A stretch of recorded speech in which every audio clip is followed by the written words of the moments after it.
சென்னை புரசைவாக்கத்தில் உள்ள அரசினர் கூர்நோக்கு இல்லத்திலிருந்து தப்பிச் சென்ற 33 சிறார் குற்றவாளிகளில் 29 பேர் பிடிபட்டுள்ளனர். எஞ்சியவர்களை தேடும் பணி தொடர்ந்து நடைபெற்று வருகிறது.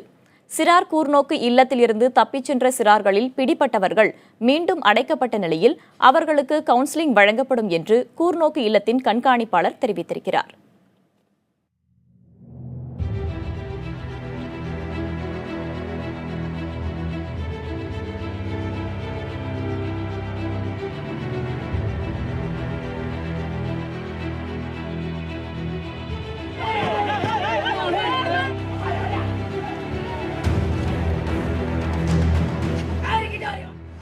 சென்னை கெல்லீஸில் உள்ளது அரசினர் கூர்நோக்கு இல்லம். இங்கு கொலை, திருட்டு, பாலியல் வன்முறை என பல்வேறு குற்றங்களுக்காக 73 சிறார்கள் தண்டனை அனுபவித்து வருகின்றனர். இவர்கள் இரு பிரிவினராக பிரிந்து சிறைச்சாலையிலேயே மோதிக்கொண்டதாக தெரிகிறது. மோதலில் கூர்நோக்கு இல்லத்தில் இருந்த மின்சார விளக்கு உள்ளிட்ட பொருட்கள் சேதப்படுத்தப்பட்டன. மோதல் நடந்த சந்தர்ப்பத்தை பயன்படுத்தி கொண்டு சிறார் குற்றவாளிகள் கூர்நோக்கு இல்லத்தின் பின்பக்க மதில் சுவர் மீது ஏறி தப்பிச் சென்றனர்.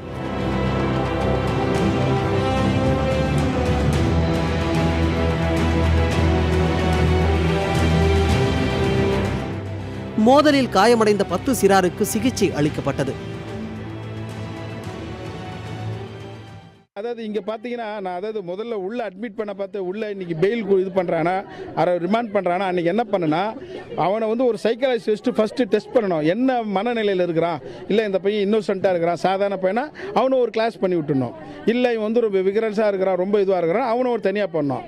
யாரை விக்ரஸாக பண்ணுறோமோ அவனுக்கு போலீஸ்லாம் வைக்கணும். இங்கே போலீஸ் இருக்கக்கூடாது சட்டம் சொல்லுது, ஆனால் ஒரு அவுட் போஸ்டாவது இங்கே வைக்கணும். இளம் குற்றவாளிகள் தப்பிச் சென்றது குறித்த தகவல் கிடைத்தவுடன் காவல்துறை இணை ஆணையர் மனோகரன் தலைமையிலான அதிரடிப்படையினர் கூர்நோக்கு இல்லத்தில் விசாரணை மேற்கொண்டார். கூர்நோக்கு இல்லத்தின் மேற்பார்வையாளர் சவுந்தரராஜன், வார்டன்கள் மோகன், சுரேஷ் மற்றும் தாமஸ் ஆகியோரிடம் விசாரணை நடத்தினர்.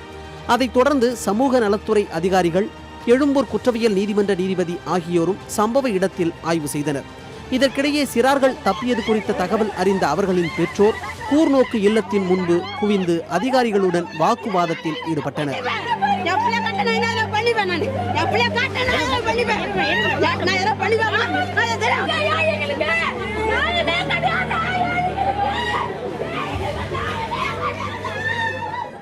நாங்கள் காலையில் இருந்து தேடுறோம். எங்கள் பிள்ளை கிடைக்கவே இல்லை, எங்களை காட்டவே இல்லை சார். எவ்வளோ நேரமாக இங்கே வெயிட் பண்ணுறீங்க? நான் காலையில் 9 மணிலேருந்து இங்கே தான் சார் இருக்கிறேன்.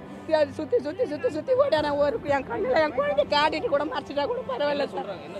பார்க்க முடியாதுன்னு தான் சார் சொல்கிறாங்க. உள்ளே தான் இருக்கிறான்றாங்க. ஆனால் என் குழந்தைய எனக்கு பார்க்கவே இருக்கிறாங்கன்னா இல்லையான்னு காவல்துறைக்கிட்ட எதுவும் சொல்ல. நாங்கள் அவர் உள்ளே போனோன்னா கதவு மூடிட்டாங்க. ஒரு ஹவரில் ரிசல்ட்டு சொல்கிறேன்னு சொல்லிட்டு போனாங்க. அவ்வளோதாங்க, எங்களை அதோட வெளியே நிற்க வச்சுட்டாங்க. சூப்பரண்டை உள்ளே போய் பார்த்து தகவல் கேட்டிங்களா? வார்டன் அதுக்குள்ளேயே அவன் சூப்பரண்டை கேட்டோன்னு உள்ளே போயிட்டார். கதவு சாத்திட்டாரு. 1 ஹவர் கழிச்சு சொல்கிறேன்னு சொல்லிக்கிறேன்.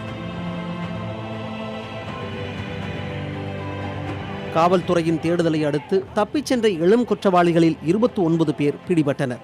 அவர்களை தவிர மேலும் 3 பேர் தப்பிக்க வழி தெரியாமல் திரும்பி வந்து கூர்நோக்கு இல்லத்தின் முன்புறத்தில் அமைந்திருக்கும் இளைஞர் நீதி குழும கட்டடத்தின் அருகில் கூடி உடைந்த பல்பு துண்டுகளால் கழுத்து, கை, வயிறு உள்ளிட்ட பகுதிகளில் கீறிக்கொண்டு தங்களை விடுவிக்கும்படி கூக்குரலிட்டனர்.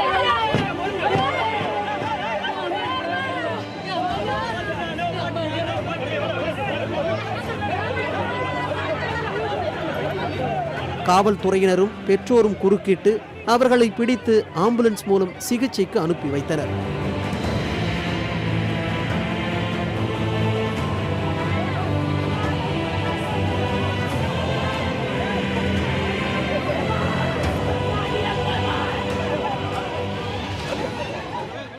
சிறார் குற்றவாளிகள் தப்பி சென்றது குறித்து காவல்துறை விசாரணை நடத்தி கொண்டிருக்கிறார்கள்.